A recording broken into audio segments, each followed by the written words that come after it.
शिवसेना उद्धव ठाकरे गुट की नेता प्रियंका चतुर्वेदी हमारे साथ में हैं, राज्यसभा सांसद भी हैं। प्रियंका जी, जिस तरह से आदित्य ठाकरे के सामने मिलिंद देवरा को चुनाव लड़ाने की चर्चा चल रही है, अगर मिलिंद देवरा चुनाव में उतरते हैं तो कितनी बड़ी चुनौती आप लोग देखते हैं उसे?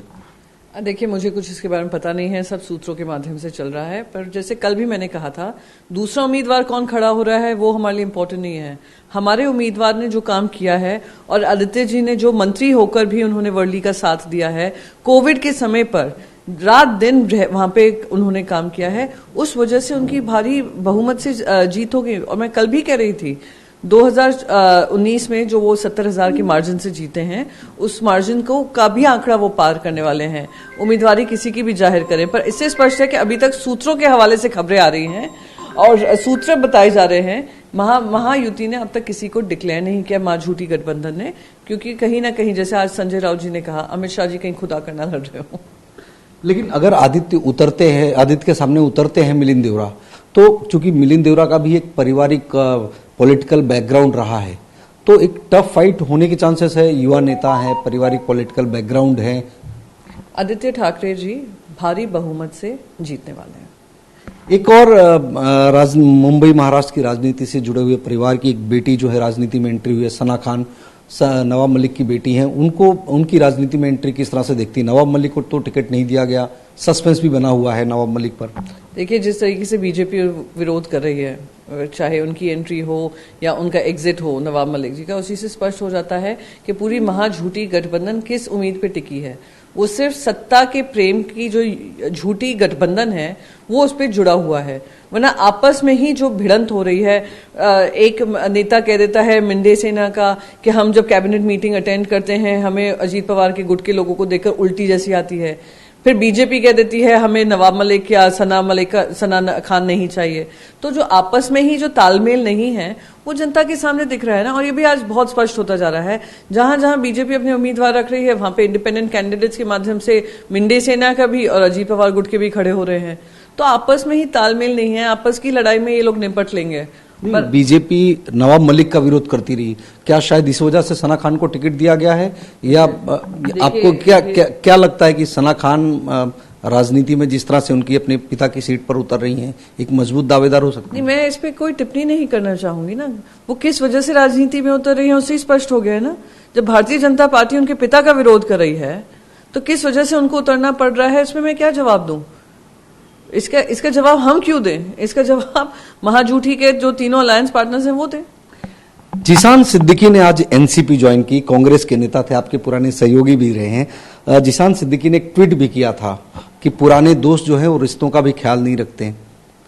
किस तरह से वरुण सरदेसाई को आप लोगों ने वहां उम्मीदवार बंदा इष्ट से उतार दिया, उसी सीट से वो सिटिंग विधायक थे। क्या लगता है जिशान सिद्दीकी जो बात कहना चाह रहे थे, क्योंकि वो कांग्रेस से आधिकारिक तौर पर निकाले नहीं गए थे, कांग्रेस में ही विधायक थे, पार्टी से नाराजगी उनकी चल रही थी। उन्होंने एमएलए इलेक्शंस, राज्यसभा इलेक्शंस में क्रॉस वोटिंग की थी और उनको सस्पेंड किया गया था। ये बात तो जग जाहिर है। दूसरी बात मैं कहना चाहूंगी, चांदिवली से कौन जीता था? शिवसेना जीती थी। अब चांदिवली में कौन खड़ा हो रहा है? कांग्रेस के उम्मीदवार खड़े हो रहे हैं। तो महाविकास अघाड़ी में कोई, मैं अभी फिर से दोहराऊंगी, लोग जो करने की कोशिश कर रहे हैं, मीडिया सवाल पूछने की कोशिश कर रही है, कोई अनबन नहीं है। स्ट्रैटेजी अनुसार ये काम हुआ है, स्ट्रैटेजी अनुसार डिसीजन हुआ है। अब बाहर वाले उसके बारे में क्या टीका टिप्पणी करें, वो उनको मेहरबान है। एक आखिरी सवाल, एमबीए में कुछ सीटों को लेकर अभी भी असमंजस है। जैसे कि 85 का जो आंकड़ा बताया गया, आपने देखा होगा, आपकी पार्टी के नेता तमाम लोग बता रहे थे, लेकिन 255 ही होती है। 270 का आंकड़ा बताया गया, 18 ये बताया गया साथियों को, 15 अभी भी बातचीत चल रही है।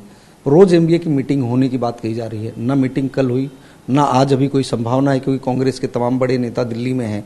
ये बैठक एमबीए की कब होगी, कब फाइनल होगा? जल्द से जल्द होगा और आप लोग ब्रेकिंग न्यूज चलाएंगे।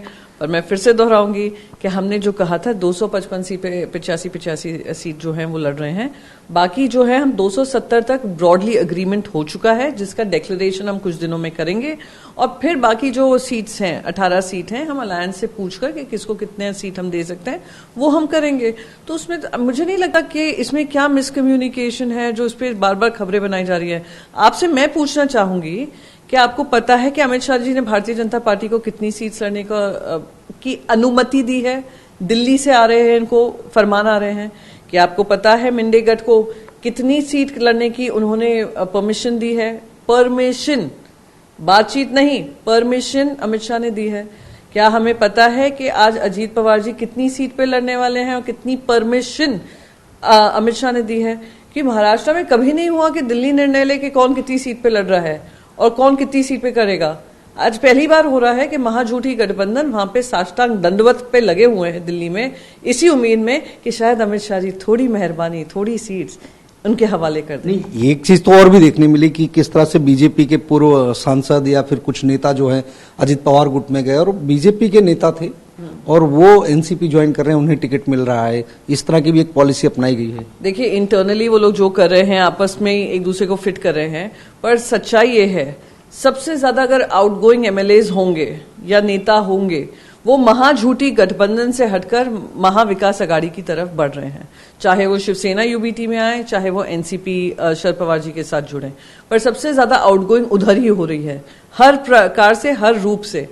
और जो नहीं हमारी पार्टी में शामिल हो रहे हैं वो लोग इंडिपेंडेंट कैंडिडेट खड़े होने का दावा कर रहे हैं। कल ही सब तीनों को फटकार लगी है दिल्ली में, अमित शाह ने फटकारा है तीनों को कि ये जो इंडिपेंडेंट हैं उनको कंट्रोल करो, क्योंकि वो गेम देख रहे हैं हाथ से बाहर जा रही है। तो यानी अमित शाह जी के इंस्ट्रक्शंस पे जो महाराष्ट्र चलाने की कोशिश हो रही है वो नाकामयाब रहेगी।